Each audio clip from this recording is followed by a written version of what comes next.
Welcome back to the newsroom. It's time for In the Papers, our international press review, and our paper reviewer today is Catherine Norris-Trent. Catherine, good morning. Good morning. Where are you going to start? Well, we're going to start in the Spanish press. The newspaper El País has a story about Ingrid Betancourt. Now, as I'm sure you remember, Ingrid Betancourt was famously freed from the Columbian jungle after several years being held hostage by FARC rebels. Well, there's a new book been published about her. That's what El País is reporting about. This book apparently says that Ingrid Betancourt may not have been a model hostage. It was written by two US former military men who were held hostage alongside her, and apparently they accuse her of being arrogant and egotistical. Now, The Guardian, the UK newspaper, also picks up on this story. They go into a bit more detail about what Ingrid Betancourt was supposed to have done, according to these two men. Apparently, she stole food from them and wouldn't share other resources, and also told tales on them to the guards, according to the book written by these men here.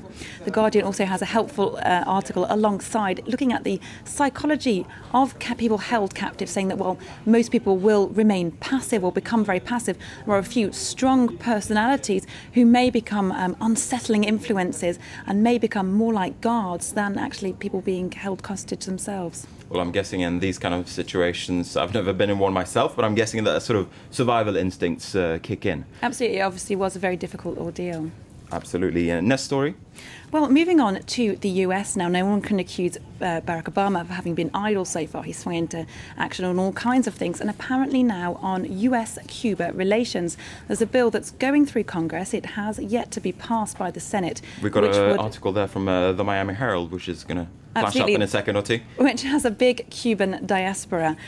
Basically, the US government is looking in a way to effectively loosen restrictions on Cuba. A travel ban's been in place. Apparently now, according to the Miami Herald, people won't be prosecuted for going back to see their families. They can go once a year and spend up to $170. There's another Florida newspaper, the Sun Sentinel, their Palm Beach edition, also has a story on how this could affect divided families in the region. Lots of families stuck, of course, between Florida and Cuba. They've got interviews with people in Havana. One man waved off his elderly mother, he thinks, for the last time, because he only gets to see her every 3 or 4 years and thinks that's probably the last time he'll see her.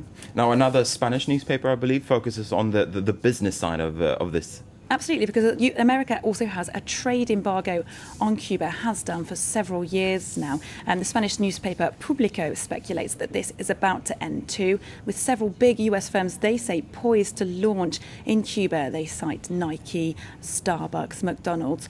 Of course, some products have been available on the black market for quite a long time, on the black market and legal trading, but Público says that these companies are preparing for their big Cuban launches. All right, the Golden Arches in Havana. Next story for us. Staying on US politics just quickly, and I think we've got a photo, if you take a look at that there, of a licence plate from Washington DC, and you can tell it's from Washington DC because there are the words underneath, taxation without representation. Do you know why that is, Marcus? I'm guessing it's because they don't have a representative in the US Congress, right? Well, they do have delegates, but non-voting delegates, and that also could be set to change, according to the Washington Post. They very aptly picked up on this story. Another bill that's going through Congress at the moment could see those delegates being allowed to vote finally. All right, we'll see if they'll change that licence plate to taxation with representation now. Thanks very much for that first review, Catherine Norris-Trent, and thank you for watching it. Do stay with us here at France 24 for more news.